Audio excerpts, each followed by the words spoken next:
habíamos empezado estudiando el límite, ¿no? Entonces, una vez más, recuerden el límite. El límite no lo vamos a calcular. En casos puntuales haremos un cambio de variable. Habíamos dicho que para calcularlo podíamos hacer el cambio de variable a polares.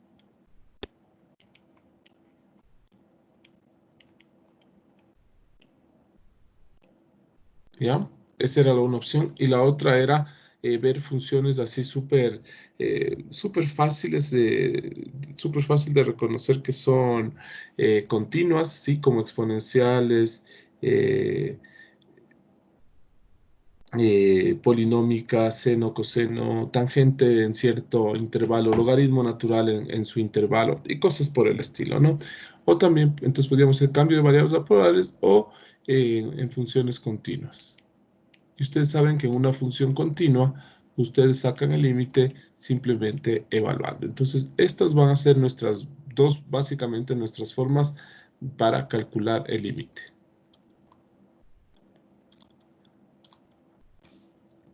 Después habíamos dicho que el límite no lo vamos a calcular, sino vamos a tratar de demostrar que no existe con límites iterados y con límites por trayectorias. ¿Ya? Entonces, esta es una forma de determinar que el límite no existe. Estos dos no nos sirven para nada más.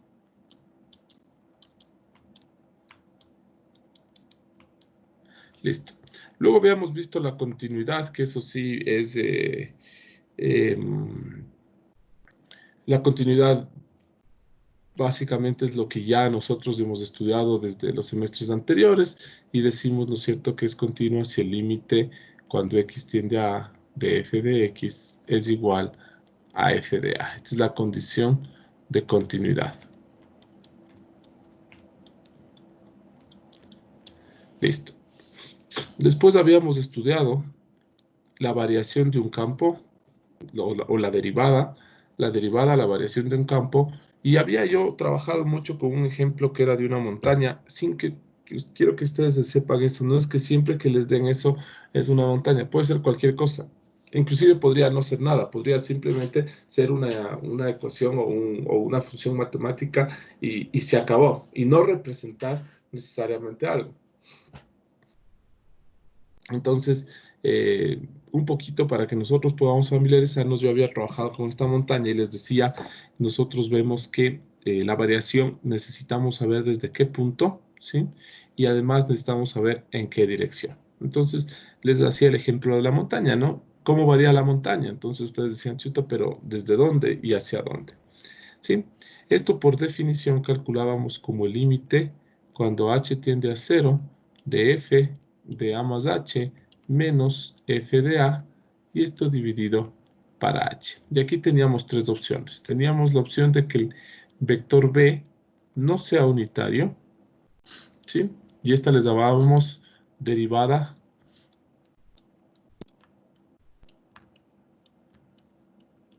con respecto a b. Teníamos la opción de que b sea unitario, y a esta les llamábamos derivada direccional o derivada en dirección b. Entonces, cuando ustedes vean la palabra dirección, tienen que asegurarse que este b es unitario. Y después teníamos el vector b de la base canónica.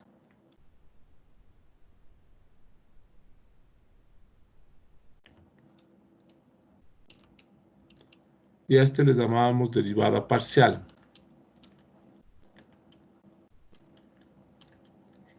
Listo. Sí. Recuerden, ¿cuál era la diferencia entre estos dos, básicamente? Entre este y este de aquí. Esto nos confunde mucho.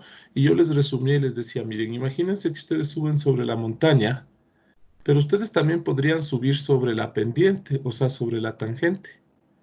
Y ustedes sobre la montaña llegan hasta acá, mientras que si ustedes suben por la línea recta, ustedes llegan hasta acá.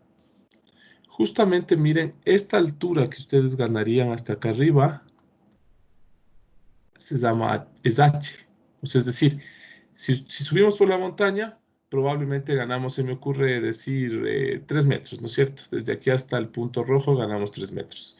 Pero si subimos por la pendiente azul o por la recta azul, entonces ganamos una altura h por 5, por ejemplo. Entonces, eso representa justamente la derivada con respecto a b, representa esta altura, ¿sí? Es decir, si subo por la tangente y no por la función, entonces,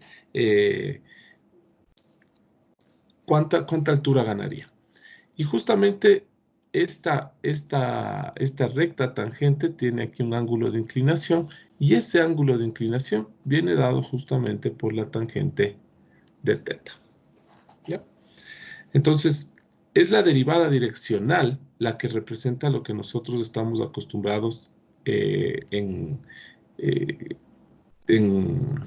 lo que nosotros habíamos visto en cálculo el semestre anterior, ¿no es cierto? Decíamos que representa la derivada. La derivada representa la pendiente de la recta tangente, ¿sí? En este caso es la derivada direccional la que representa eso, mientras que la derivada con respecto a un vector representa cuánto ganamos eh, cuánto varía el campo a través de la recta y no a través del campo, ¿ya?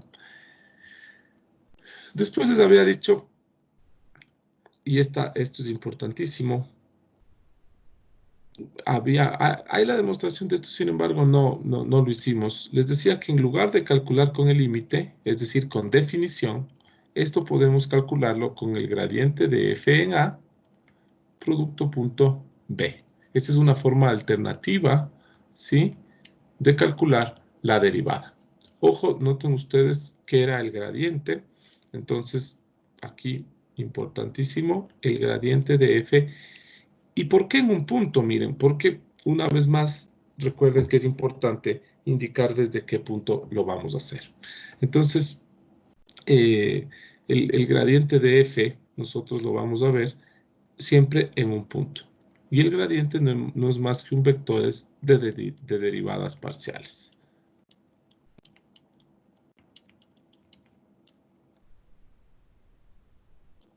O sea, básicamente este vector nos indica cómo varía el campo en cada dirección canónica. Esta es la variación 1, esta es la variación 2, esta es la variación 3. Entonces, es un vector de derivadas parciales que básicamente nos indican la variación en cada dirección. Es por eso que al multiplicarle por producto punto B, y ustedes cogen, por ejemplo, 1, 3, 5, decimos, variamos 1 de este, más 3 de este, más 5 de este. Entonces, vamos cogiendo un poquito de cada variación. ¿Qué más con respecto a esto? Ya. Aquí miren, sucede algo súper importante. De hecho, aquí arriba le voy a cambiar de lugar nomás. Espérense un ratito.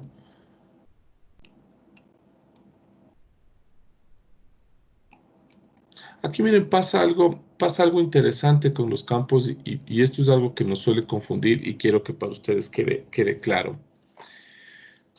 Esta parte voy a borrar, solamente quiero recordarles algo. Si yo les digo a ustedes que f de x es x cuadrado, ustedes me dicen f' de x es 2x y de una vez f' de 3 es igual a 6. Miren que solamente con saber el punto, nosotros en cálculo en una variable ya sabíamos el valor de la derivada. Entonces me decían, la derivada es 6. La derivada en 3 es 6. Sin embargo, aquí veamos. Por más que ustedes sepan, por ejemplo, aquí dado f, y lo voy a poner solamente así por ahora, f de x, x cuadrado y y menos x. Noten ustedes que de aquí nosotros podemos sacar la derivada, perdón, el vector gradiente de f primero en cualquier punto x, y miren ustedes, cuando hacemos derivadas parciales, básicamente lo que hacemos es verle a la otra variable como constante. Entonces, si y es constante, esto va a ser 2xy menos 1, y después derivar con respecto a y, que nos va a quedar x al cuadrado. ¿Ya? Por ejemplo, yo podría decir, cuál es el gradiente en f, perdón, de f en el punto 1, 2. Y ustedes simplemente reemplazan donde está la x1, donde está la y2. Entonces aquí me queda 2 por 2, 4, menos 1, 3. Y me queda 1 por 1, 1. 1 al cuadrado, ¿no? Pero si yo a ustedes les preguntaría, ¿cuál es la derivada de f en a?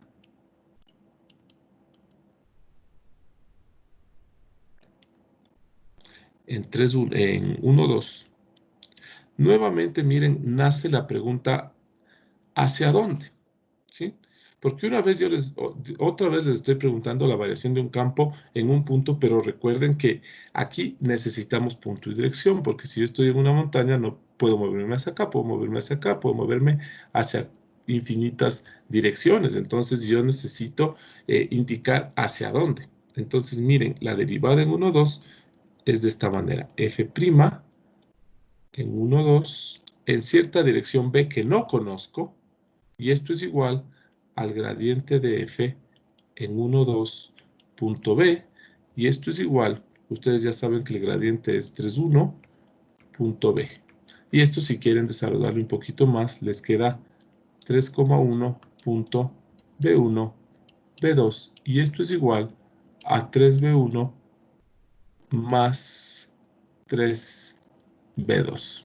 Entonces, noten ustedes, ¿sí?, que la derivada de un campo es otro campo, ¿sí?, que ahora depende de la dirección, y ustedes podrían escribirlo de esta manera. F', o sea, la derivada en el punto 1, 2, es un campo que va de R2 en R, que depende del vector B1, B2, es decir, depende de la dirección, y esto es igual a 3B1 más 3B2. Entonces, a diferencia de las funciones escalares, donde nosotros habíamos dicho, dada la función 3x, la derivada en 2, como había dicho, dada la función, bueno, como haya dicho, dada la función x cuadrada, la derivada es 2x, y en 3 la derivada es 6. Se acabó. Miren aquí que conociendo el campo y dado el punto, no obtengo la derivada, sino que la derivada es otro campo. Es decir, la derivada de un campo en un punto es otro campo, ¿sí? Entonces, miren, esto de aquí es la derivada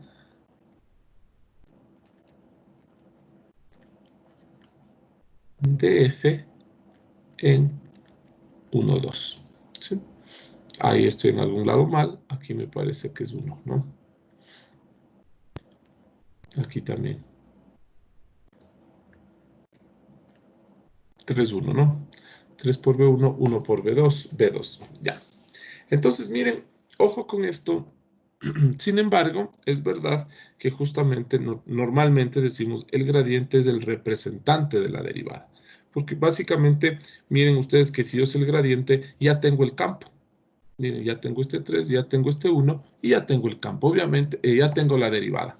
Porque el B1 y el B2 puede ser cualquier cosa, pero es el gradiente el que básicamente me define la derivada. Entonces, repito, el gradiente no es la derivada, pero sí es el representante de la derivada. ¿Sí? ¿Por qué? Porque miren, si yo quiero derivar f' en 1, 2, con el 3 y con el 1, básicamente logro definir la derivada. Listo. Ahora, habíamos visto también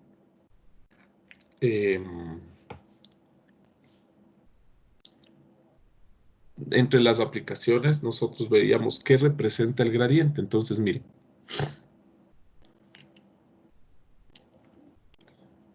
sabemos que f' en AB es igual al gradiente de f en A, punto B. Y la pregunta era, si B es unitario, ¿hacia dónde obtenemos, ¿no es cierto?, el máximo valor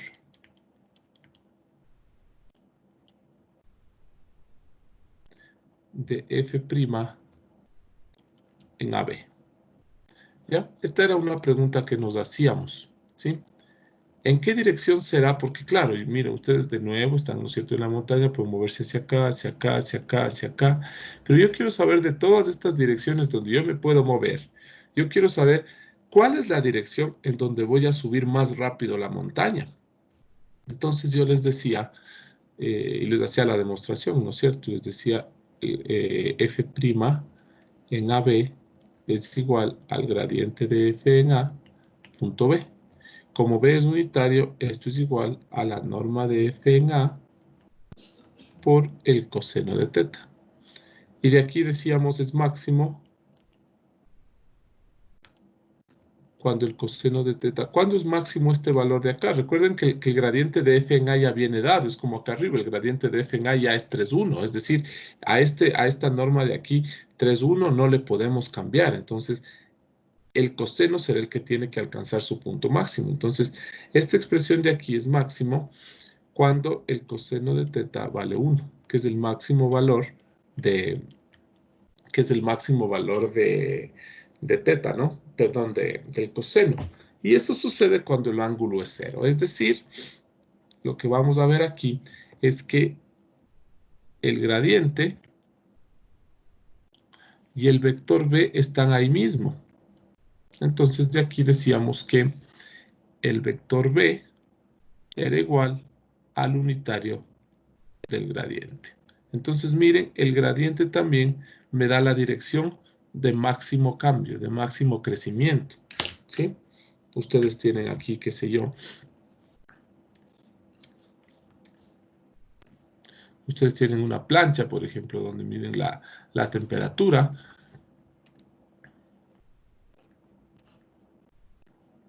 Y tienen aquí diferentes temperaturas. Y ustedes están parados aquí. Qué sé yo, esta es la temperatura 10, esta es la temperatura 20, 15, 5, 1, ya. Entonces están parados aquí y la pregunta es, ¿hacia dónde se deben mover para que la temperatura aumente más rápido? Miren, hacia acá disminuye, hacia acá casi no sube, hacia acá sube un poco, pero miren hacia acá, ¿sí? La temperatura crece más rápido. Entonces, justamente, ¿quién me da esa dirección donde voy a tener el máximo crecimiento? El gradiente. El gradiente me dice hacia dónde. Es equivalente escribir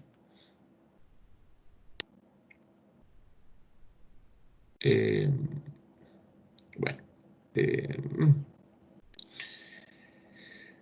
si tenemos, por ejemplo, la dirección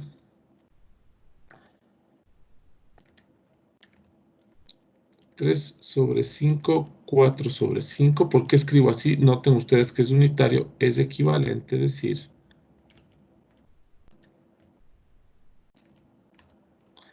en dirección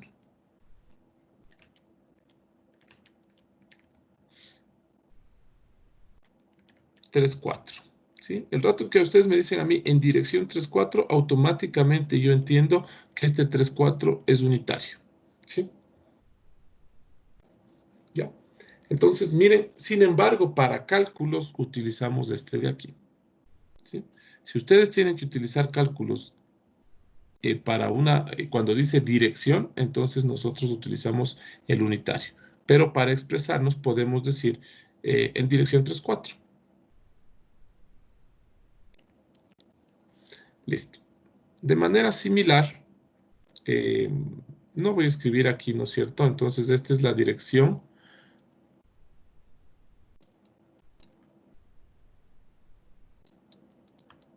de máximo crecimiento. Y de forma análoga, ¿no es cierto? Nosotros tenemos que B igual a menos el gradiente de f en A sobre su norma, que esto también es un unitario, ¿sí? Nosotros habíamos visto, miren aquí, para que esto sea máximo, el coseno tendrá que ser máximo. Y el máximo valor del coseno es 1. Pero en cambio, para que esto de acá sea mínimo, el coseno es menos 1. ¿Y cuándo sucede eso? En pi, es decir, que en este caso el vector b está hacia acá, contrario al gradiente. Entonces, miren este menos aquí, y eso representa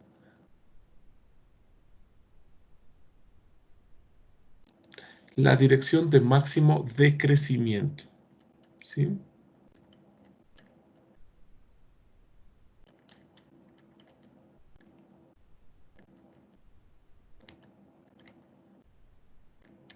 Listo. ¿Sí?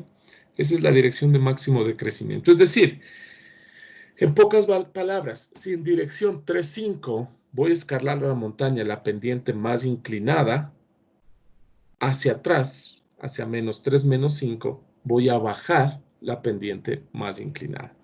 Ojo que todo este análisis que hago, cuando digo dirección y punto y todo, lo hago no lo hago sobre la montaña, le hago sobre el dominio.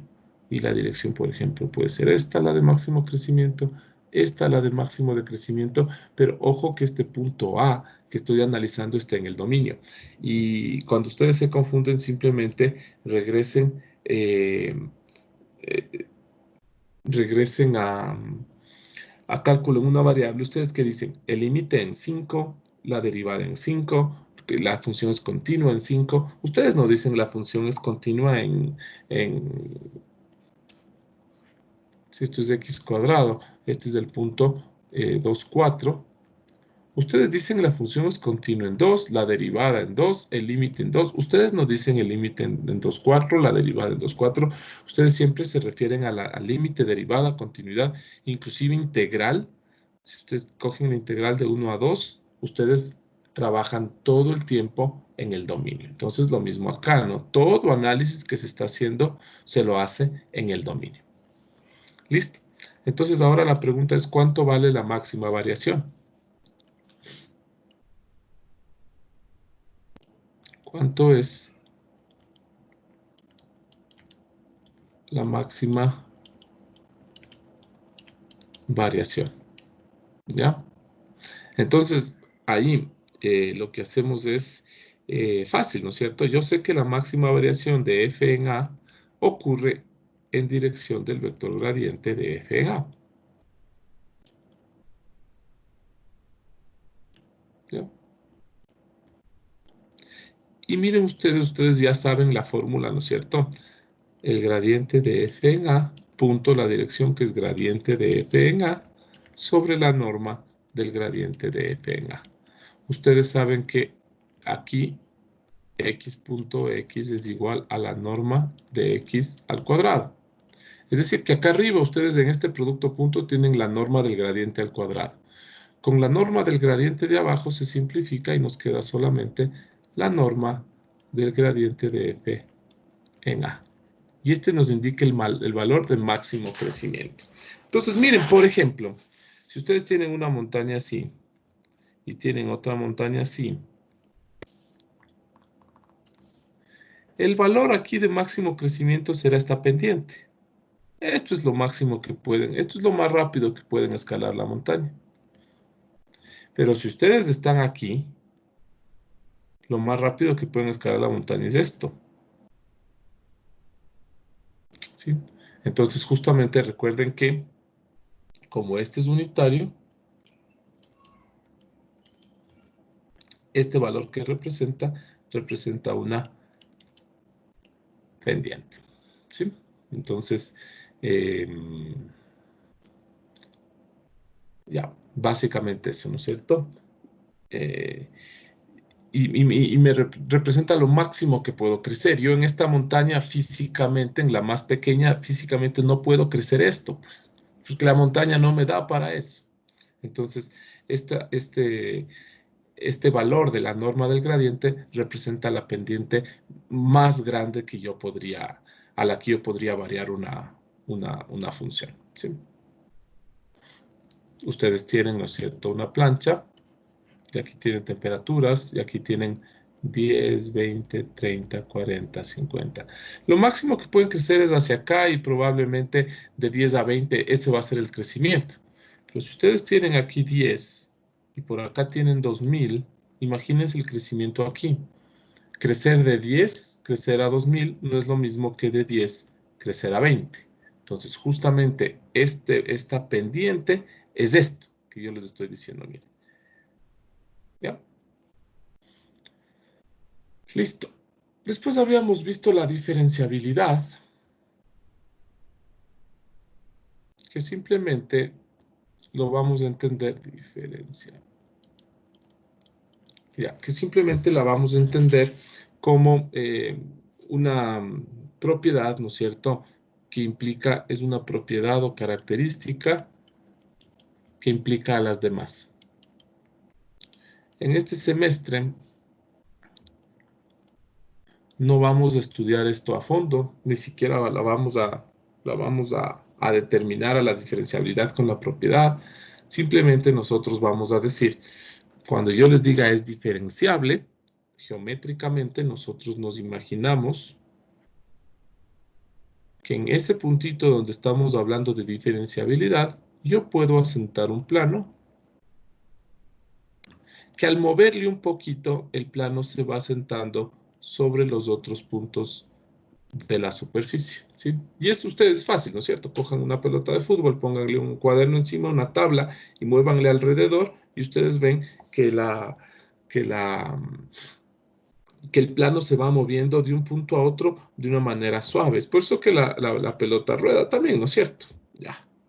Entonces nosotros vamos a entender por diferenciabilidad esto, que básicamente es poder adaptar, es poder aproximar este circulito rojo, poder aproximarle al plano. En cambio, ustedes cogen una pirámide, le ponen un plano aquí encima y vayan moviéndole a ver si se asienten los lados. No, no se les va a sentar en los lados. Tendrán que moverle bruscamente para que se logre asentar en una cara. ¿Ya? Eso vamos a entender nosotros por diferenciabilidad, ¿sí? Que podemos aproximarla a un plano. Y habíamos llegado, es importante este resumen que nosotros vayamos entendiendo estas cosas. Voy a hablar ahora de la regla de la cadena, ¿ya? Esto ya no habíamos visto. La regla de la cadena. Entonces, miren, básicamente en la regla de la cadena lo que nosotros hablamos es de la composición de funciones. Recuerden ustedes que la composición de una función que va desde A hasta D con una, eh, con otra función que va desde C hasta D, ustedes pueden hacer la composición F con G que va a ir desde C hasta D, ¿no es cierto? Que va a ir desde C hasta D, siempre y cuando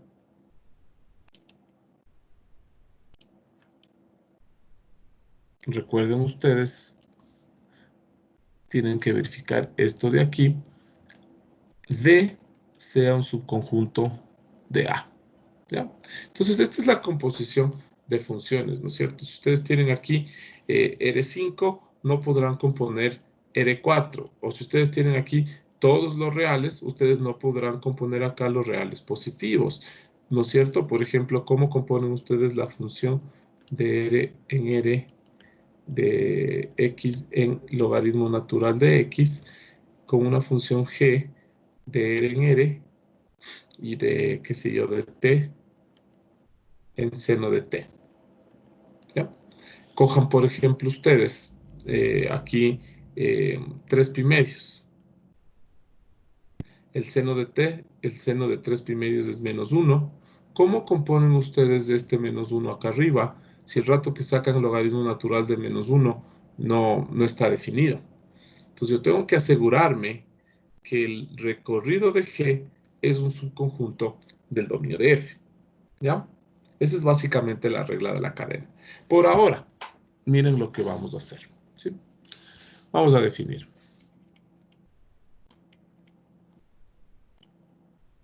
Dado un campo F de Rn en R y una, o más bien así, dado un campo F desde cierto subconjunto de Rn, no sabemos cuál. Lo que nos importa saber es que no es todo Rn, no siempre es todo Rn. Y una trayectoria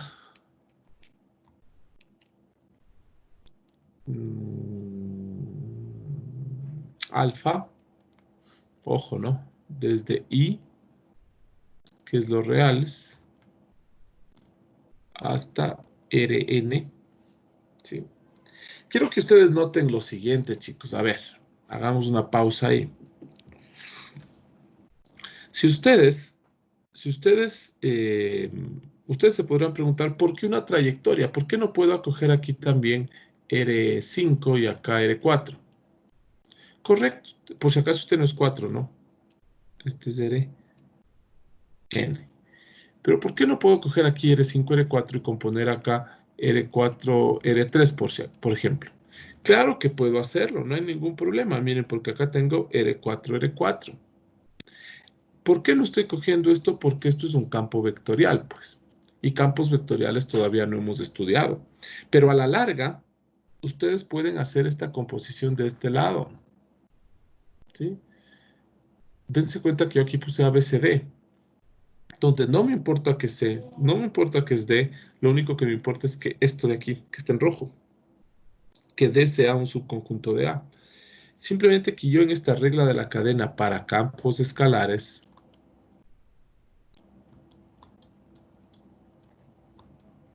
esta es la única opción que tengo. No puedo utilizar aquí R3 porque no sé campos vectoriales y tampoco puedo utilizar acá R5 porque no sé campos, vectoriales. Entonces, si aquí tengo R4, lo único que me queda acá usar es R.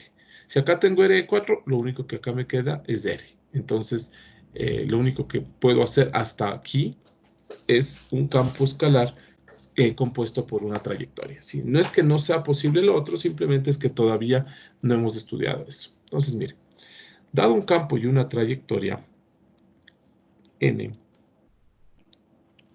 si alfa es derivable en t elemento de i y f es derivable, inclusive pueden poner diferenciable. Ustedes saben que diferenciable es una condición más grande, más fuerte. Entonces, si f es derivable en alfa de t,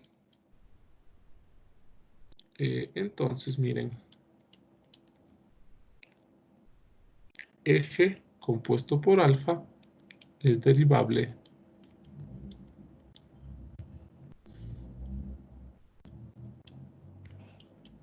en t.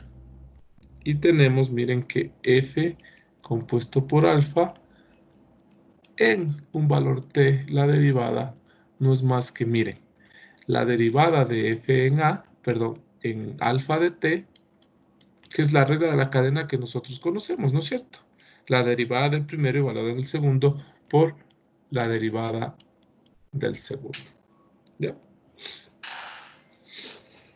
Entonces, miren ustedes,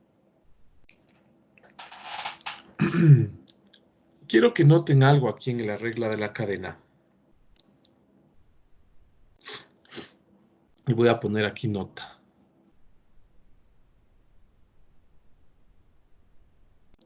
A este le voy a llamar 1, ¿no es cierto? Y a este le vamos a llamar 2. Si 1 o 2 no existen, no quiere decir que 3 no existe. ¿Sí? Hay dos formas en las que yo puedo hacer derivar f compuesto por alfa. Yo puedo, miren, resolver el lado izquierdo de la igualdad, es decir, puedo resolver 3. ¿A qué me refiero? Puedo componer y luego derivar, o puedo aplicar la regla de la cadena.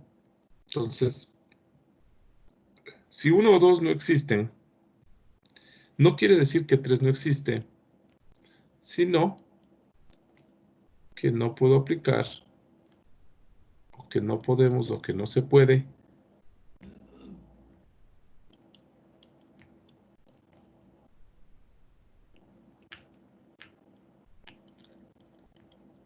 la regla de la cadena. ¿Sí? Si 1 o 2 no existen, no quiere decir que 3 no existe, sino que no podemos aplicar la regla de la cadena. ¿Ya? Ojo con eso. ¿Sí? Porque miren, si a esta regla de la cadena le vemos como un teorema, ¿Cuándo podemos utilizar un teorema? Cuando se cumplen las hipótesis, ¿sí? ¿Cuándo utilizamos el teorema de Pitágoras? Cuando se cumple la hipótesis de que el triángulo es rectángulo. Si no se cumple la hipótesis, no uso el teorema y se acabó. Lo mismo acá. Yo puedo utilizar este teorema o esta proposición de la regla de la cadena o esta definición si se cumple lo que dice sí. Si alfa es derivable en t y f es derivable en alfa de t, entonces puedo aplicar la regla de la cadena. ¿Sí? Si uno de estos dos no existe, el 1 o el 2, simplemente no puedo aplicar esto de aquí y me toca irme por el camino de componer y derivar. Por ejemplo, ¿a qué me refiero con componer y derivar? Hagamos algo facilito, miren. F de R2 en R de ST hasta S cuadrado T. Y por otro lado, alfa de R en R2 T hasta el coseno de T y el seno de T. ¿Ya? Y voy a hacer voy a derivar F compuesto en alfa. Yo tengo dos caminos. Un camino, miren, es componer. Yo podría decir, miren, compongo F compuesta por alfa. Voy a hacer la composición. ¿De dónde a dónde va? Miren, de R a R. ¿Ya? Entonces, miren, va de R hasta R. ¿De quién depende? Obviamente depende de T, porque al hacer la composición me queda la variable T. Donde tenga S, ¿qué pongo? Coseno. Donde tenga T, seno. Entonces aquí me queda coseno cuadrado de T por el seno de T. Y miren ustedes que aquí en este ejemplo yo podría directamente decir la derivada de F compuesta con alfa, obviamente en cierto punto T, porque ahora T es la variable. Y miren que esto de aquí, noten ustedes que esto de aquí es una función escalar. ¿Sí? Entonces, F compuesta por alfa derivado me queda menos 2 coseno de T. Sí, por el seno cuadrado de t. Es decir, estoy derivando el coseno, ¿no es cierto? Y la derivada del coseno es 2 coseno y el coseno es menos seno. Y esto me queda más coseno al cubo de t. ¿Ya? Por otro lado, podría sacar el gradiente de f en cualquier punto st, y esto es igual a 2st, s al cuadrado. A este componerle con alfa, es decir, a ver, esperen un ratito. No podemos utilizar aquí t mismo. Cojamos sp, t, ahí estamos bien. Entonces acá arriba tiene que ser sp. Ya, 2sp. Ahora, el gradiente compuesto en alfa, es decir, compuesto por el coseno y el seno. ¿Sí? Primera componente el coseno, segundo el seno. Entonces, ¿aquí qué me queda? 2 coseno de t, seno de t, y acá coseno cuadrado de t.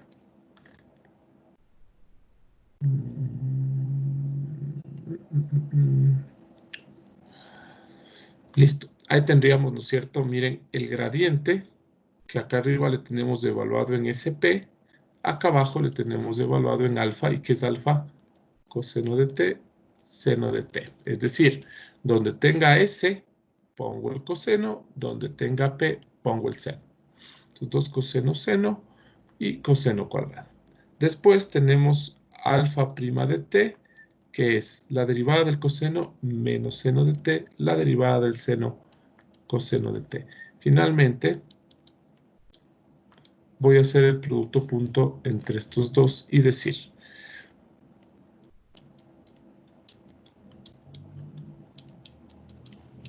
miren ustedes, el seno multiplicado por el primero me queda menos 2 coseno de t, seno cuadrado de t, y finalmente más el coseno cubo de t. ¿Ya? Pues miren, ahí tengo yo la regla de la cadena. Y a eso me refería, ¿no? Si ustedes no pueden aplicar la regla de la cadena, no quiere decir que este lado de acá no existe, ¿sí? Sigamos. Entonces, miren, ahora voy a ver...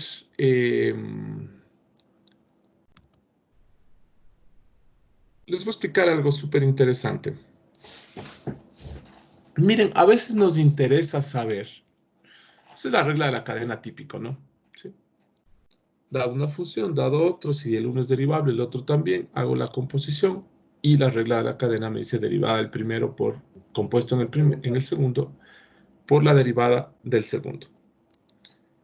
¿Alguna Una pregunta? pregunta. Sí, dije, Dime. ¿podría moverle un poquito más arriba? ¿Hacia dónde? Así, un poquito más, justo en donde estaba lo de la composición. Aquí, aquí. Ya. ¿No sería F compuesta con G de C a B? De C a B, claro. Correcto. Aquí es de C a B. Ya, sí está bien. Ah, ya, ya tenía esa confusión. Eso no, ya. Gracias. Sigamos entonces. Miren, entonces,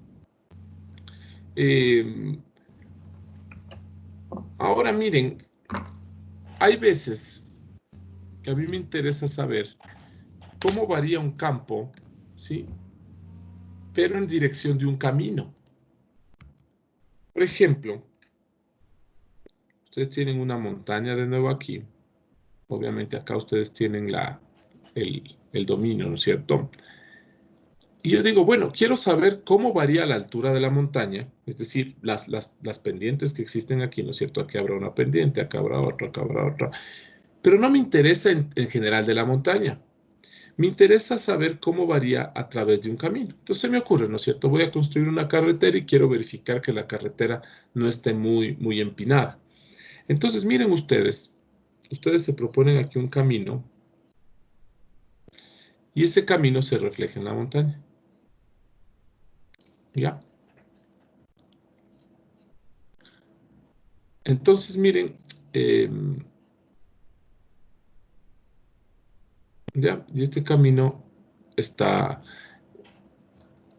Entonces yo digo, miren, quiero saber cómo varía la pendiente de la montaña desde A, pero a lo largo del camino. Es decir, estando aquí arriba, yo quiero saber la variación. Recuerden, la variación es la pendiente, pero la pendiente sobre este camino de acá.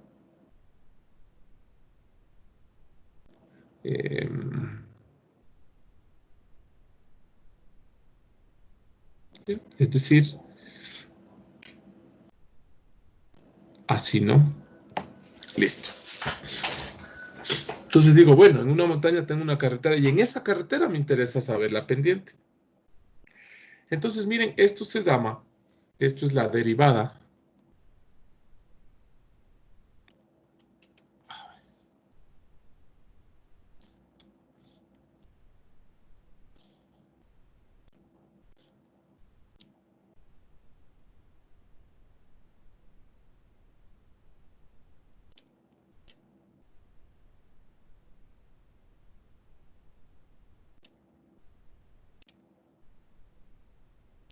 Ya, ahí estamos en el cuaderno de nuevo, ¿no?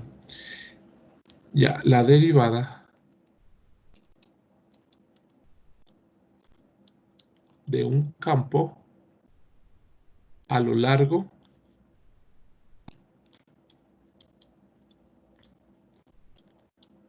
de un camino. O a lo largo de una curva también se puede encontrar, ¿sí? Derivada de un campo a lo largo de una curva mejor.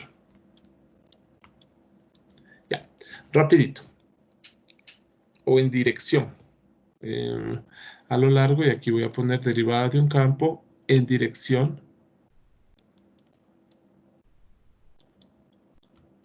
de una curva. ¿Ya? Entonces, miren, esto es súper fácil. Atenderán. Yo tengo el campo F, en este caso, ¿no es cierto? Que va, miren ustedes, va de R2 en R. Es decir, a cada par ordenado de la base le corresponde una altura. Pero en la base tengo un camino. ¿Cómo llego a este camino rojo? Miren ustedes, yo a este camino rojo voy a llegar. Tengo aquí elementos reales, ¿sí? Que les voy a pasar por alfa y voy a llegar a pares ordenados. Es decir, si por aquí yo tengo un t sub 0, al pasarle por alfa, yo quiero llegar hasta alfa de t sub 0, ¿sí? Entonces, aquí ustedes tienen una trayectoria, es decir, tienen un número real, le pasan por esta trayectoria alfa y al otro lado tienen un par ordenado. Y de hecho, todos estos puntitos de aquí, al pasarles por alfa, lo que me van construyendo es el camino o la curva. Y claro, recuérdense ustedes cómo construíamos nosotros curvas, con trayectorias. Es decir, tengo aparte de la función f o el campo f, tengo la trayectoria alfa que va de R en R2. Es decir, atenderán, cojo un puntito en los reales, en este intervalo de los reales verde, le paso por alfa. ¿Qué obtengo al otro lado? Obtengo los puntitos que me van formando una curva. A estos puntitos de la curva les paso por F. ¿Y qué tengo después de pasarles por F? Alturas.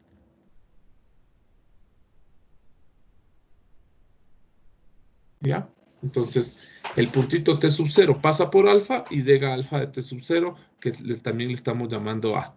Y a ese le pasamos por la función F y lo que nos entrega justamente es una altura. ¿Sí? Listo. Entonces, miren cómo pasamos cómo llegamos, ¿no es cierto? Desde T sub 0 hasta esta altura. Tuvimos que pasar por alfa para hacerle un punto A y a A pasarle por F para llegar a la altura, que es justamente lo que pasaría aquí, ¿no? Llegar de R a R2 y pasarle de R2 de nuevo a R. ¿Ya? Entonces, alguien podría decirme a mi profe, ¿cuál es la dirección de una curva? Y vamos a poner por aquí la dirección de una curva es su tangente. ¿Ya? Entonces ustedes tienen esto y esta viene descrita por alfa. Esto de aquí es alfa prima. Esta es la dirección. Este es el punto A y este es alfa prima de A. O no, más bien estoy mal. Esto es alfa de T sub 0 y esto es alfa prima de T sub 0. Ahí estamos bien. ¿Ya? Entonces, miren, yo básicamente estoy diciendo, en esto de la derivada de un campo, ¿no es cierto? Estoy diciendo, ¿cuál es la derivada del campo F en el punto a lo largo de la curva alfa? Aquí viene algo importante, que yo ya les dije, es similar a lo que hacíamos con límites. ¿Cómo podría yo calcular la derivada, la variación en el punto a través de esta curva? Si ni siquiera pasa por el punto A, que es ahí donde yo quiero calcular la pendiente. Entonces tenemos que asegurarnos que el camino, obviamente, me lleva a ese punto A. ¿Sí? Entonces aquí existe el T sub 0 tal que alfa de T sub 0 es igual a A. Lo mismo que habíamos visto en límites, ¿no?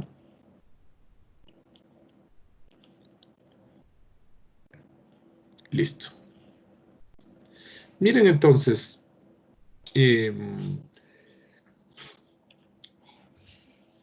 yo lo que quiero sacar es entonces, miren, queremos obtener, ¿no es cierto? Esto se define, o sea, está la derivada de un campo, ¿no? Esto se define por, miren, la derivada de f en el punto a lo largo de alfa t sub 0. Esto es equivalente a decir f' en el punto alfa t sub 0 por la tangente de t sub 0. ¿Sí? Entonces, miren, ¿qué relación tienen A y tienen t sub 0? tienen la relación esta que está acá resaltada en amarillo, ¿no es cierto? Que al evaluarle me lleva justamente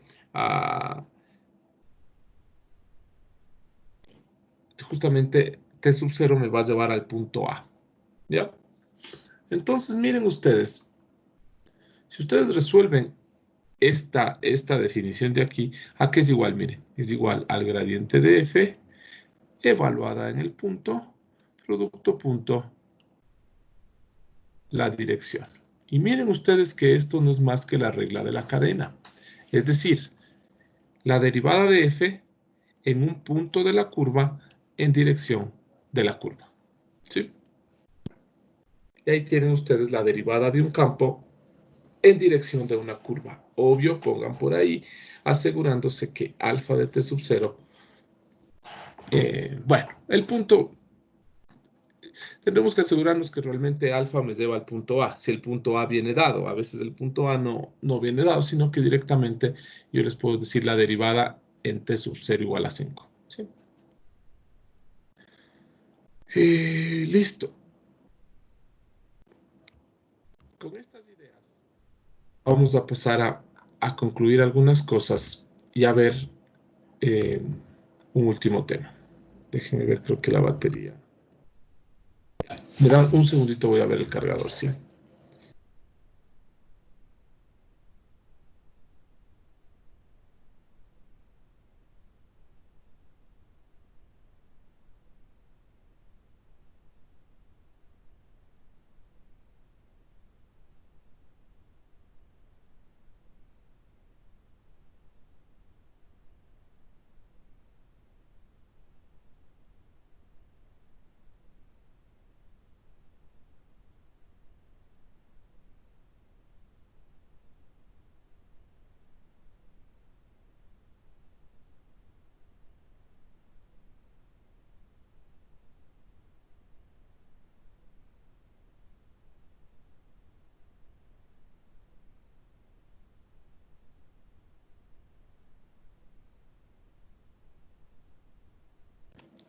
Ya, entonces miren, ¿a qué me refería con esto? Por ejemplo, ¿qué tal si yo les digo hallar f' en 4, 5, ¿sí? En dirección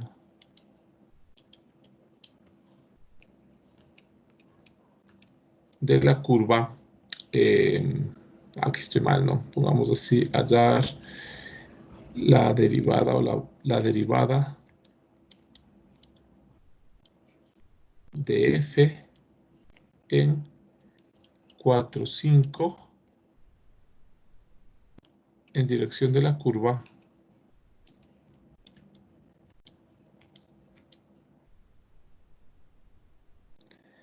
eh,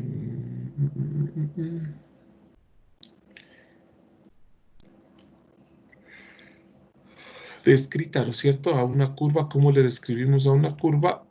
Con una trayectoria. Entonces, descrita por dr en R2 desde t hasta t cuadrado menos 1 más t. Entonces, la pregunta, miren aquí es, yo quiero hallar la derivada en el punto 4, 5, pero a través de una curva. La pregunta es, ¿pasará esa curva por ese punto? Entonces, vamos a ver. Entonces, yo digo, me pregunto, ¿no es cierto? Existe un t sub 0 tal que al evaluarle en la trayectoria, es decir, t sub 0 al cuadrado menos 1 con t sub 0, yo quisiera que esto me dé 4 y me dé 5.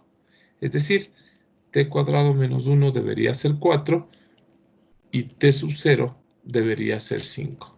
De aquí t sub 0 es 5, obviamente, y de acá arriba t sub 0 es igual a más menos raíz de 5. Entonces esto de aquí no tiene solución. La curva no pasa por el punto.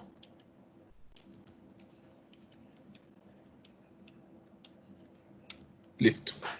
¿Sí? Sería diferente que yo diga hallar la derivada de f a lo largo de la curva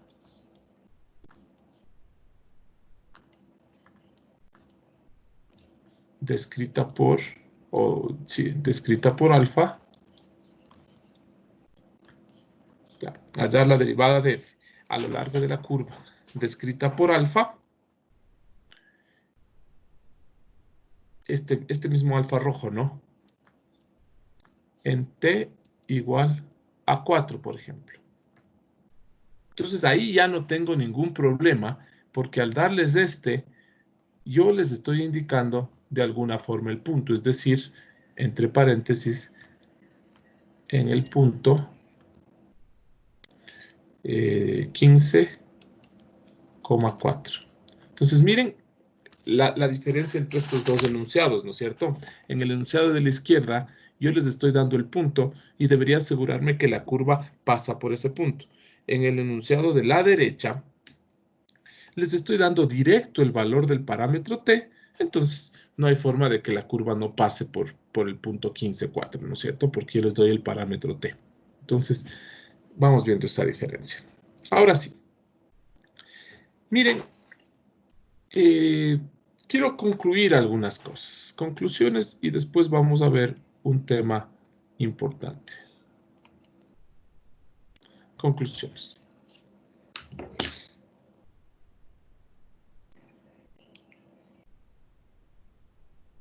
¿Ya? Entonces, miren, para esto voy a hacerles un gráfico, ¿no es cierto? Miren, pensemos que nosotros tenemos una montaña vista desde arriba. Una montaña perfecta, ¿no? Es decir, desde arriba, ¿qué es lo que estamos viendo? Recuerden ustedes que vemos los conjuntos de nivel. Es decir, cada uno de estos circulitos tiene una altura diferente y en el medio, obviamente, está la cumbre, ¿no? Entonces, miren, atenderán esta parte. Esta es una de las cosas más importantes de las que voy a hablar hoy día. Si ustedes están en este punto A, obviamente estoy viendo yo el dominio de la montaña, ¿no es cierto? Es decir, la montaña está por aquí y yo estoy viendo esto. Estoy viendo la base de la montaña, el dominio. Ya. Entonces, desde el punto A, la pregunta es, ¿cómo creen que escalo la montaña más rápida desde el punto A? De forma más rápida o con una pendiente más inclinada para subir más rápido, porque no es lo mismo, ¿no es cierto?, estar en la montaña, irme dando la vuelta por un caminito así, cuya pendiente es esta, que coger y escalar rápidamente de esta forma, ¿sí? Entonces, a eso me refiero. Entonces, ustedes están en este punto. Yo les digo, ¿cuál es la forma de escalar más rápido? Y ustedes saben que la forma de escalar más rápido es en dirección del gradiente de f en a. ¿Sí? Pero miren ustedes geométricamente, de la misma manera, pensemos que este es, ¿cómo van a pasar de un nivel, qué sé yo, nivel 0 a nivel 10? Geométricamente, ¿cómo pasan más rápido? Si ustedes cogen de aquí y se van por acá, tal vez se van a demorar demasiado. Si se van acá, ni siquiera suben. Si se van acá, tampoco. Pero ustedes geométricamente saben que la forma más rápida de pasar de una curva a otra es justamente por la perpendicular o normal. Y alguien me va a decir, profe, pero ¿cómo podemos sacar una recta normal a una curva? Fácil. Esta curva aquí tiene imaginariamente, ¿no es cierto?, una tangente. Esta tiene acá imaginariamente una tangente. Entonces, esta recta roja es ortogonal a estas tangentes. Entonces, miren ustedes geométricamente,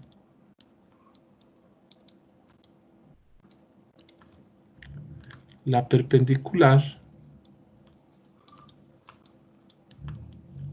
es el camino más corto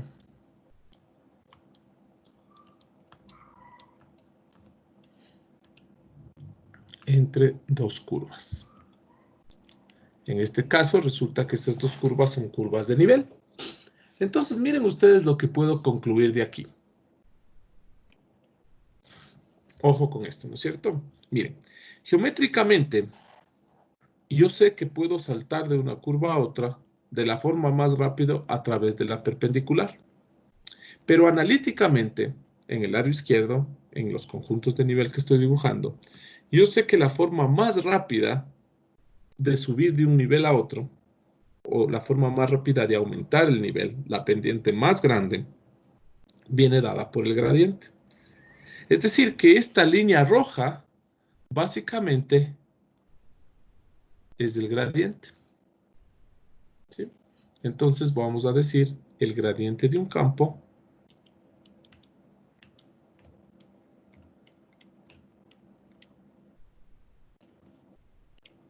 es ortogonal a sus conjuntos de nivel.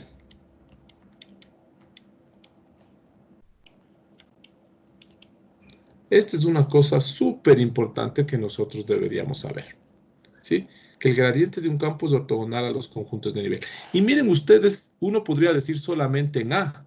No, miren, es verdad que yo saco aquí A, o sea, yo saco aquí, si yo tengo aquí el punto A, aquí tengo el gradiente de F en A, ¿sí? Entonces tengo el punto A y tengo el gradiente, pero dense cuenta ustedes que el gradiente de F en A no solo es ortogonal a esta curva de aquí, ¿sí? Porque uno diría, bueno, Simón, tengo el punto A que pertenece a la curva que está más afuera. Entonces el gradiente es solo ortogonal a la curva de más afuera. No, también es ortogonal a esta de acá, a esta de acá, a esta y a todas las que están ahí. Entonces el gradiente no solo es ortogonal en el punto, sino que en general el gradiente es ortogonal a todas las curvas de nivel.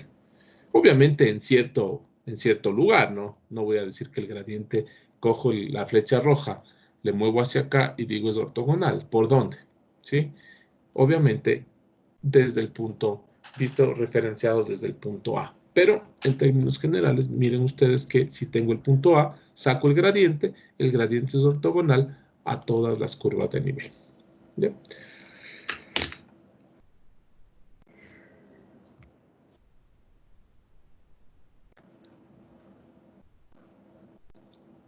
Ya, entonces miren, aquí también podríamos decir, ¿no es cierto? La derivada direccional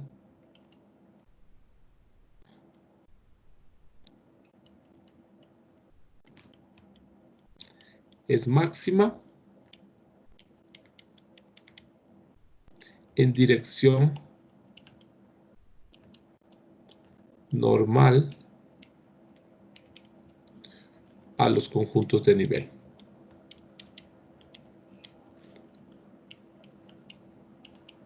Pero claro, miren ustedes, ¿cómo cambio de nivel más rápido? Por la normal. Listo, entonces la derivada direccional es máxima en dirección normal a los conjuntos de nivel. Pero de hecho, por otro lado, ¿cómo cambio de forma más rápida? Con el gradiente. Entonces el gradiente es ortogonal a los conjuntos de nivel. ¿Sí? Estas dos ideas están conectadas. Entonces, ¿no es cierto? Desde un punto. ¿Cómo, cómo hago que el campo cambie más rápido? Por el gradiente. Geométricamente, ¿cómo cambio de nivel más rápido? ¿O cómo cambio de curva más rápido? Por la ortogonal. Entonces el gradiente es ortogonal y el gradiente que es ortogonal nos indica la dirección de máximo crecimiento. ¿Sí? Y finalmente, ¿qué pasa si ustedes están en un conjunto de nivel aquí? Que es una curva, ¿no? Ojo que esto es una curva. Y ustedes quieren sacar la derivada del campo a lo largo de esta curva llamada L sub 0. Es decir, ustedes quieren ver cómo varía el... a ver, para este ejemplo pongamos otro gráfico mejor. Ustedes tienen de nuevo una plancha donde tienen diferentes valores de temperatura. Entonces, qué sé yo, 10, 20, 30, 40, 50. ¿Ya? Aquí tienen L10, L20, que son curvas al fin y al cabo. Entonces, miren, si ustedes cogen y dicen, yo quiero saber cómo varía el campo a partir de este punto en dirección de la curva. Quiere decir, en pocas palabras, si yo me empiezo a mover por la curva, ¿cómo cambia la temperatura? No cambia, miren. Porque ustedes si se mueven por la curva, ustedes todo el tiempo se van a quedar en el mismo nivel, es decir, en una temperatura 10. Entonces, si ustedes están aquí y se tratan de mover por la curva, ustedes siguen a una temperatura 10. Entonces, vamos a decir, la derivada de un campo a lo largo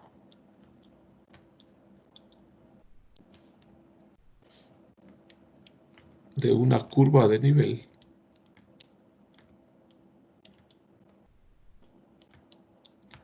es cero. Es decir, no hay variación. Pues si ustedes están aquí y se mueven acá y después acá y se van moviendo en dirección de la curva, siempre están a una temperatura 10. ¿Cuál es el cambio? El cambio es cero, no hay cambio.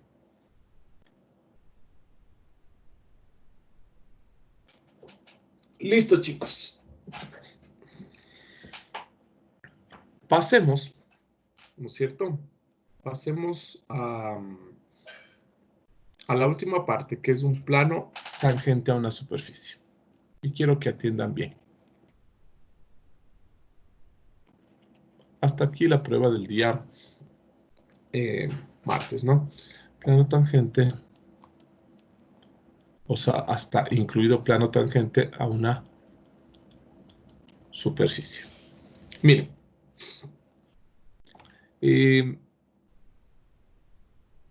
hay que entender una cosa. O bueno, les voy a explicar. Una superficie generalmente,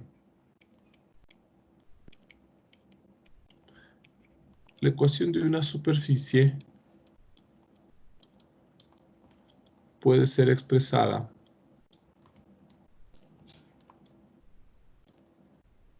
como f de x y z es igual a 0. Voy a trabajar acá ejemplos sencillos, ¿no es cierto? Por ejemplo, ustedes tienen x cuadrado más y cuadrado más z cuadrado.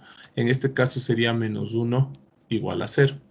Ojo que este menos 1 ustedes le pueden mover a la derecha. ¿Ya? Entonces, ¿qué les queda a esto? Esta es la ecuación de una esfera. No sé si hasta ahí estamos de acuerdo. Entonces, miren, nosotros a una superficie siempre le podemos expresar como una función de x y z igualado a 0. Entonces, notemos, miren, si definimos el campo F, que va de R3 a R, desde X y Z hasta F de X y Z, es decir, miren ustedes que esto de aquí es F de X y Z, y yo entonces defino el campo F, que va desde R3 hasta R, que depende de X, de Y y de Z, y por acá me queda X cuadrado más Y cuadrado más Z al cuadrado menos 1. ¿Ya? Ojo que no puse igual a 0. Eso sería terrible si nosotros ponemos aquí el 0. El rato que ustedes ponen aquí el 0, están hablando de la función constante 0. Y 0. Ya. Entonces, notemos, ¿no es cierto? Notemos que el conjunto de nivel 0 de F, ¿sí? O los elementos, más bien así. Bueno, sí. Notemos que el conjunto de nivel 0 de F. ¿Qué es el conjunto de nivel 0 de F? Fácil. Son los elementos del dominio de F, tal que su imagen es igual a 0. Y miren ustedes que justamente este conjunto de nivel 0 es la superficie. Es decir, vamos por acá. No, aquí en este ejemplo que estamos haciendo al lado derecho. El conjunto de nivel, entonces miren, los puntos de L sub 0F satisfacen, recuerden, que era el conjunto de nivel 0 de F, donde la imagen es igual a 0. Entonces, x cuadrado más y cuadrado más z cuadrado menos 1 es igual a 0. Y dense cuenta ustedes que ahora, de esta manera,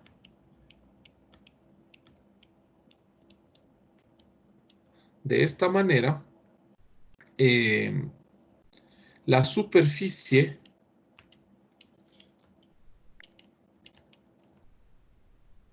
es un conjunto de nivel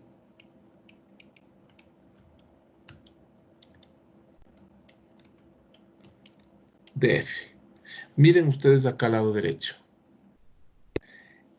Este es el conjunto de nivel 0 de F, es decir, esta ecuación.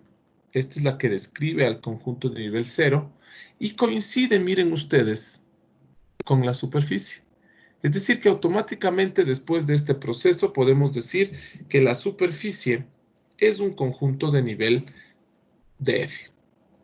¿Para qué este interés? O sea, ¿por qué quiero? Miren, todo este proceso que he hecho, ¿sí?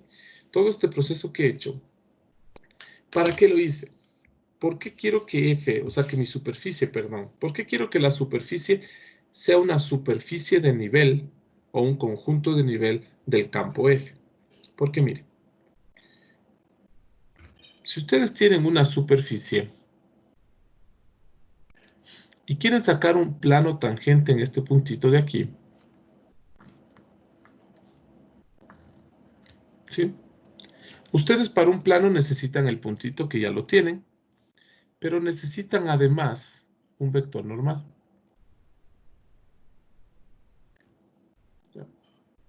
Pero recuerden que este vector normal no solo es ortogonal al plano y a la superficie. ¿Ya? Entonces, básicamente, miren lo que nosotros queremos para poder definir el plano tangente. Queremos encontrar un punto y una dirección y un vector normal. Entonces, si yo encuentro un vector normal a la superficie, automáticamente encuentro un vector normal al plano. ¿Sí? Entonces voy a decir aquí.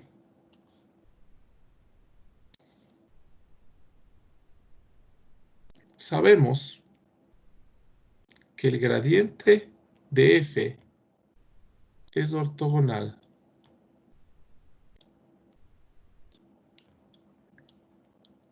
al plano. ¿Ya? Y hasta ahí se acaba esta parte de aquí y voy a hacer el ejemplo. ¿Sí? Entonces, de esta manera, ¿no es cierto? Tendríamos ya, dado cierto punto, podríamos tener la ecuación del plano normal, del plano tangente, perdón. Sigamos con nuestro ejemplo, ¿no es cierto? Entonces decimos, miren, resumiendo, ¿no? Dada la superficie de ecuación x cuadrado más y cuadrado más z cuadrado menos 1 igual a 0,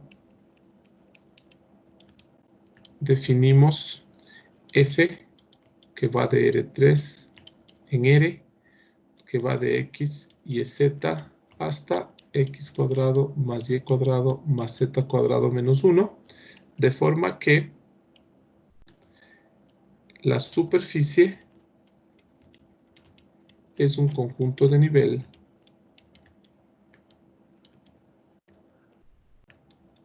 de f. Esta es la parte, este es un ejemplo, ¿no? Esta es la parte importante aquí. La superficie es un conjunto de nivel de f.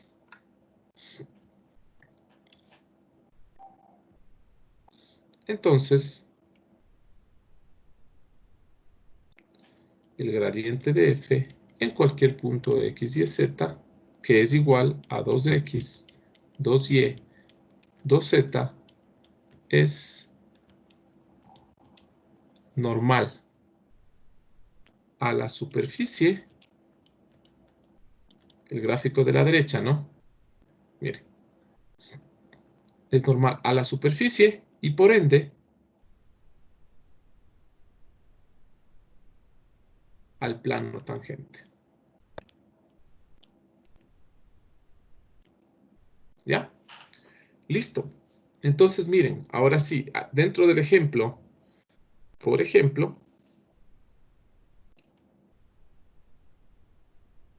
en el punto, y habrá que ver un punto que pertenezca a la superficie. Si yo tengo esta superficie de acá, no puedo coger el punto 10, 15, 20, porque el 10, 15, 20 no pertenece a la superficie. Entonces tendremos que coger un punto que pertenezca a la superficie. Entonces, por ejemplo, el punto, se me ocurre 1, 0, 0, ¿no es cierto? No, está muy fácil ese punto. Cojamos el punto.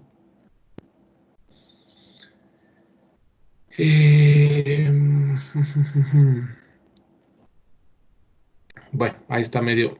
Nos va a tocar coger con raíces. Cojamos el punto raíz de 2 sobre 2, coma, raíz de 2 sobre 2, coma 0.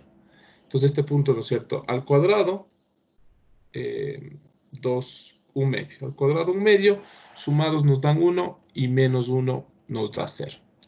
Por ejemplo, en el punto, entonces ya tenemos, miren, el punto del plano tangente. ¿Sí? Ojo.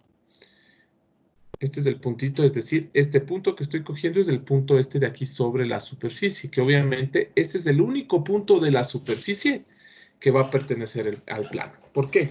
Esa es la idea de tangencia, ¿no es cierto? Que le topa en un solo punto. Entonces, irán viendo, ¿no? Miren, tengo una ecuación, la ecuación de una superficie, defino un campo F. De esta forma, la superficie se vuelve un conjunto de nivel de F. ¿Cómo me ayuda esto? Que si yo saco el gradiente de F, yo sé que es ortogonal a la superficie. ¿Y para qué quiero un vector ortogonal a la superficie? Porque ese vector ortogonal a la superficie también es ortogonal al plano. Entonces, y eso es lo que quiero, un vector normal al plano. Entonces, por ejemplo, en el punto este se tiene el vector normal. Miren ustedes, era 2x, ¿no es cierto? Raíz de 2, raíz de 2 y 0. ¿Ya? Entonces, miren, ya tienen punto y ya tienen dirección. Finalmente, la ecuación del plano es, ¿sí se acuerdan cómo sacar la ecuación de un plano? Raíz de 2x más raíz de 2y. En z me quedaría 0. Esto es igual al producto punto de estos dos, que sería raíz de 2 por raíz de 2, 2 con 2, 1, más otro, 2. ¿Ya? Acomodándole, esto es equivalente a decir x más y es igual a raíz de 2.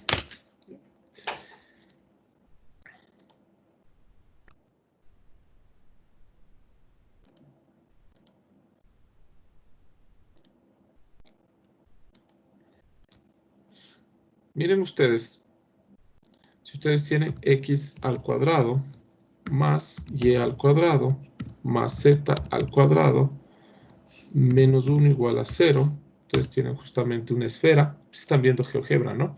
Ya. Ahora yo quiero el punto, el plano tangente en el punto,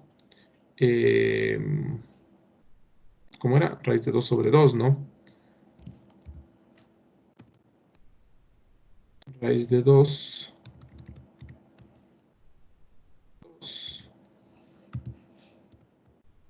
coma, raíz de 2,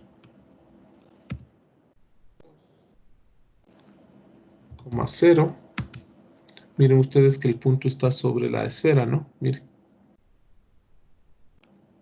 Y en ese puntito yo quiero trazar el plano tangente, que ya le teníamos, ¿no? Que era x más y igual a raíz de 2. Miren ustedes que este es el plano tangente a la superficie. Miren, ahí se ve más o menos, ¿no es cierto? Miren, él está topando en el punto A. Ya, copiemos este gráfico, no sé cómo copiarle. Así tal vez. Ya.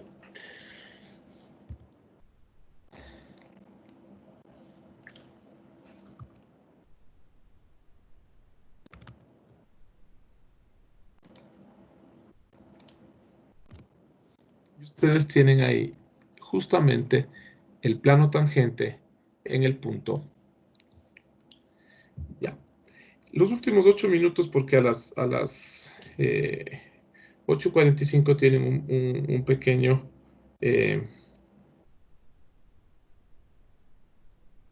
una pequeña actividad, ¿sí? Sigamos.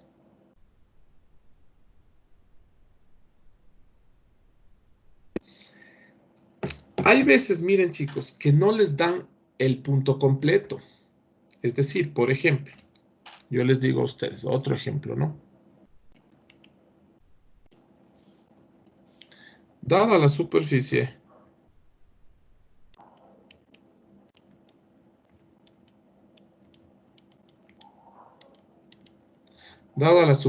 se me ocurre x al cuadrado menos y cuadrado z más z es igual a 4. Que si ustedes quieren le ponemos aquí menos 4, ¿no es cierto? Y les digo, hallar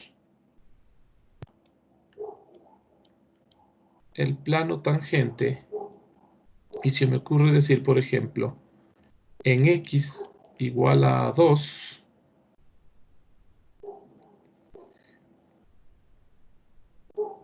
y z igual, déjenme ver, espérense un ratito.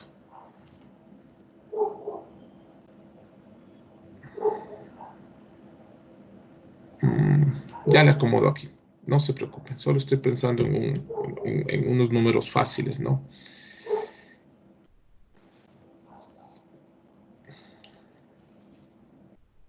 Pongamos uno aquí, pongamos uno acá y pongamos uno acá. Entonces, miren, nos dicen, dada la superficie x cuadrado más y cuadrado z más z igual a 1, que también será, ¿no es cierto? Menos y cuadrado z, x cuadrado menos x al cuadrado menos y al cuadrado z. Esto era más z igual a 1. Ah, ni siquiera me deja, espérense un ratito.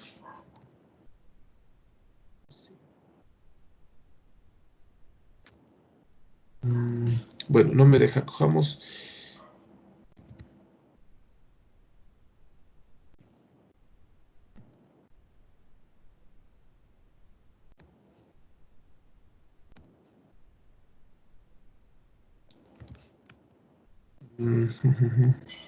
Bueno, no me está reconociendo las superficies de esta manera.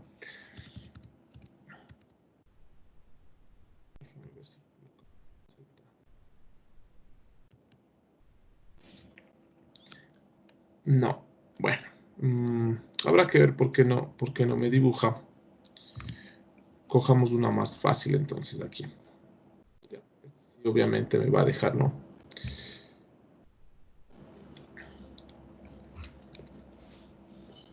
Ya, cojamos este de acá. Y digamos x1 y z es igual a 1. Dejemos esta superficie para poder dibujar. Lo voy a hacer rapidito, ¿no? Hallar el plano, dada la superficie de ecuación, Miren ustedes que yo no tengo y, que solamente me ha dado x y me ha dado z. Entonces yo tengo que decir, hasta ahí se acaba el enunciado, ¿no es cierto? Entonces yo digo, entonces tengo 1 al cuadrado menos y al cuadrado, tengo más 1 por acá y esto me queda igual a 1. Miren ustedes que 1, ay, perdón, me quedaría y cuadrado menos y cuadrado es igual a menos 1, ¿sí? Para que me quede 1 menos 1, 0 y me quede 1 igual a 1. Esto quiere decir que y cuadrado es igual a 1. Y miren ustedes que y en este caso me sale, puede ser menos 1 o puede ser 1. O sea, básicamente reemplacé x y z y estoy despejando y. Es decir, tenemos los puntos. Ahora sí voy a completar los puntos. Miren, 1, 1, 1. Pero también tengo el punto 1, menos 1, 1, que es justamente y lo que encontré, ¿no?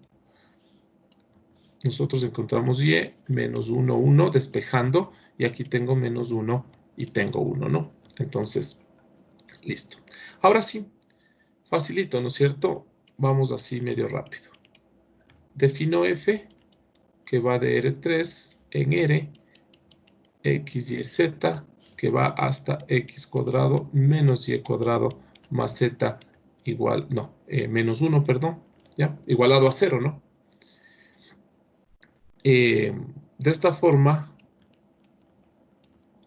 miren qué pasa con esto. De esta forma, la superficie es un conjunto de nivel de f. Entonces saco el gradiente de f, obviamente primero en cualquier punto x y z, y esto es igual a 2x menos 2y, y en z me queda un 1. ¿Ya? Entonces divido esto en dos partes y digo, en el punto 1, 1, 1, este es el punto P, el vector normal me queda 2 menos 2, 1, mientras que en el punto 1, menos 1, 1, este es el punto P, el vector normal me queda 2 menos 2 por menos 1, 2, 1, este es el vector normal, y el plano sería 2x menos 2y más z es igual a 1, ¿sí? 2 por 2 menos 2 me queda 1, y acá me queda 2x estoy en algún lado mal. No, lo mismo, ¿no? Menos 2y más z es igual también a 1. Habrá que ver cómo es la figura para que nos haya coincidido el mismo plano. Todavía les voy a robar un poquito del tiempo de su tarea. X cuadrado, veamos, x al cuadrado menos y al cuadrado más z es igual a 1. Tenemos esta figura, ¿sí? Tenemos esta figura y yo tengo los puntos 1, menos 1, 1, punto 1, 1, 1. De alguna manera nos dice que el plano tangente es el mismo. Ahí estamos en algún lado mal. Bueno, no puede ser que el plano tangente sea el mismo. Veamos dónde estoy mal. 2x menos 2y, 1. En el punto 1, 1, 1 me queda 1 menos 2, 1.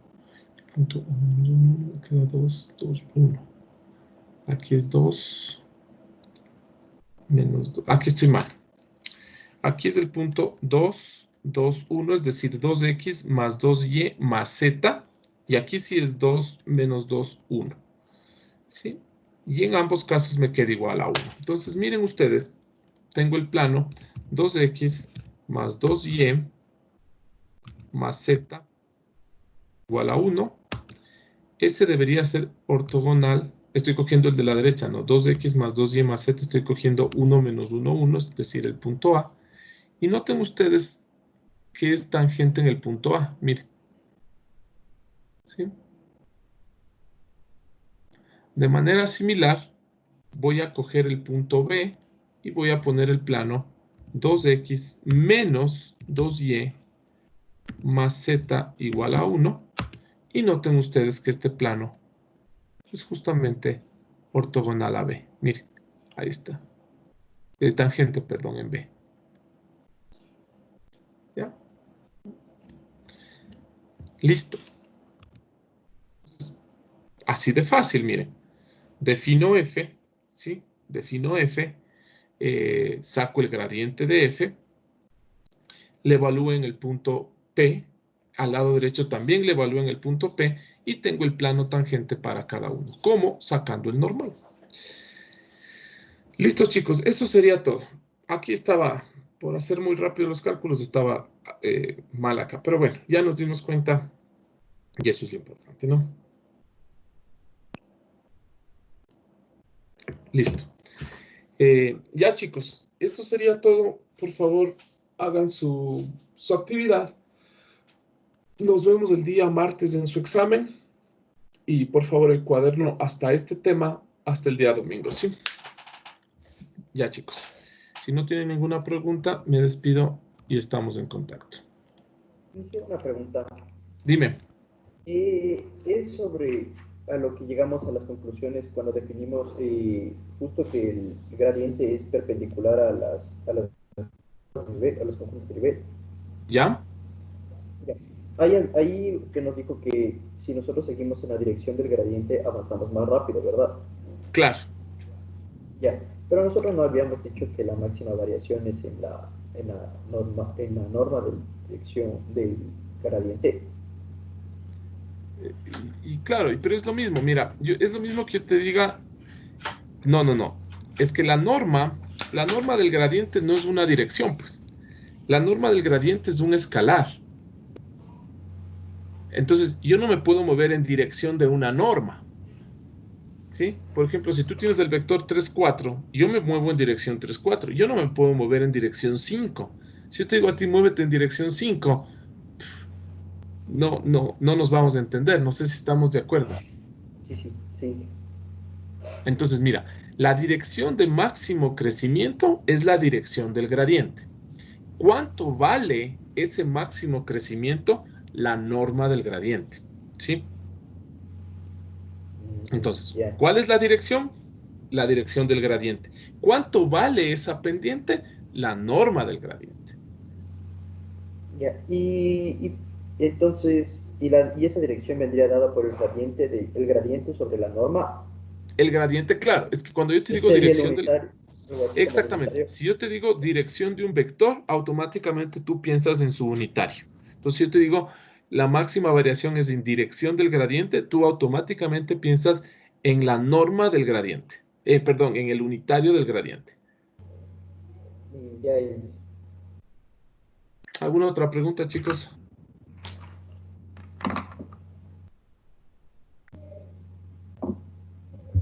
¿Nada? Bueno, chicos, gracias y ya estamos en contacto, ¿sí? Buen fin de semana.